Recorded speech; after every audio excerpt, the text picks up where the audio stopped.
Hello, we're here at Cape with actor Ernest O'Donnell, who you remember from Clerks as Rick Darris. Rick Darris. Yes, that's me, baby. Sweatbox Jim, yo. Pumping it hard in the box with the doc. Yeah, we get the same Jim. Check out these guns.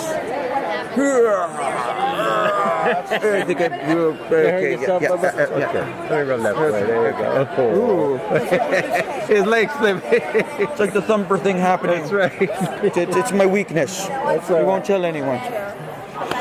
Working on Clerks, it was like at that time low budget, right? I was like, Ultra low budget, $27,000 and some change. Yep. have fun to work on. Oh, Clerks was a blast. For me, it was a quick one-night shoot, but had a lot of fun doing that. Awesome. And then when it came out, you saw it, of course, because you were in it, supporting Kevin. Did you think that it would ever get this kind of following? I'd honestly say that none of us expected it to get a cult following like it did, but it really tapped into that Generation X kind of fan base, and it took off from there. And I mean, now it's iconic, almost 22 years later, and people still relate to it. It's awesome. Yeah, well, the doctors had a job, doing clerk stuff, and also in a restaurant business, so I know how to deal with customers. And Kevin actually wrote a movie about Clerks and made it awesome. Yes, yeah. Something a lot of us can relate to. Yeah, the general public can relate to all that nonsense with all the rude customers and people acting a little strange at night in a convenience store. But yeah, he tapped into something that nobody ever thought of, and props to him, man. It's genius. He has that kind of talent. Yes, he does. And with Clerks being, in your resume, you've done more Kevin Smith movies? Yeah, I've done about 6 Kevin Smith movies, done a lot of small parts in it.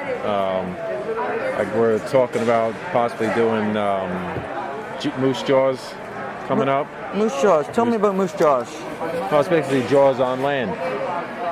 Pretty much with a moose. I have ADVD cases. In Canada. I left it up. Yeah, a little strange, but it ought to be interesting, so it's going to be a lot of fun for everybody. Right. Now you realize that Moosejaw is a city in Moosejaw, Saskatchewan. Oh yeah, but it's a play on words on everything. But I know, but there's Jaws. When we grew up, it was Steven Spielberg Jaws, yeah. And Kevin's love for Canada. Now his Jaws is a moose. Crazy. Wow. That's good. Wow. Yeah, it's. I can see the possibilities. There's a lot of possibilities. Yeah. Yep. Dr. Eva might get eaten in that one. And then you think after that they'll make Moosejaw NATO or something? Nah, I think Kev's a one and done. He's like that. Fair enough. He'll shoot his load on that and he'll be done.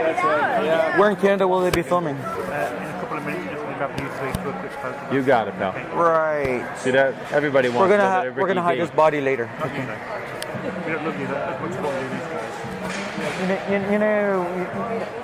It's all. Really? Go. The doctor's on TV. The doctor. He's working. Everybody wants a piece of the doctor. I know, right? You hurt the doctor's feelings there. It's okay, we'll hide the body later. That's all right. We'll stuff a cat in his ass. Wow. There's another visual, thank you, I'll be stuck with for the rest of the day. That with the moose. That and Moosejaws. That's right. Kevin, you're a wonder. I love him. What projects are you working on currently? Currently, I just got done filming a movie called 100 Acres of Hell that I'm helping to produce. 100 Acres of Hell. Starring WWE superstar Gene Snitsky and the great Samu, myself, and a whole bunch of other people. Eileen Deeks from The Exorcist. Look forward to coming out in October of 2016. 100 Acres of Hell, what is this? It is a throwback to the slasher films of the 80s. It's about 4 guys that go on a bros weekend in the hills of Pennsylvania and go to a wildlife preserve that's been abandoned for 30 some odd years, 40 years. And why would they do that? Well, because, that's what guys do, right? That's what guys do. There's nobody been there. There's wildlife that is huge for hunting, and it's closed, so they just break in and start causing a little mayhem, but not realizing that there are inbred mutants living there that kind of find a little problem with that. And start taking these boys out one by one. But at the end, a big epic battle ensues. So it's a lot of blood and carnage, and it's going to be fun.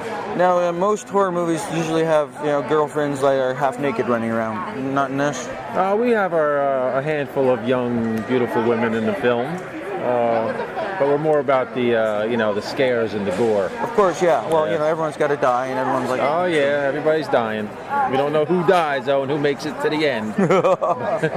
But it's going to be good. When is the release expected to be? We're shooting for close to October, somewhere around Halloween of 2016.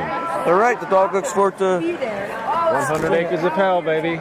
Is there a site we can see it on? You can go to 100 Acres of Hell on Facebook, and check us out. We're on Twitter, and all the information will be on our website. 100 Acres of Hell. Yes, sir. With Ernie O'Donnell.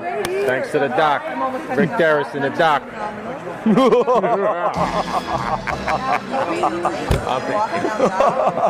Oh, yeah, that's enough.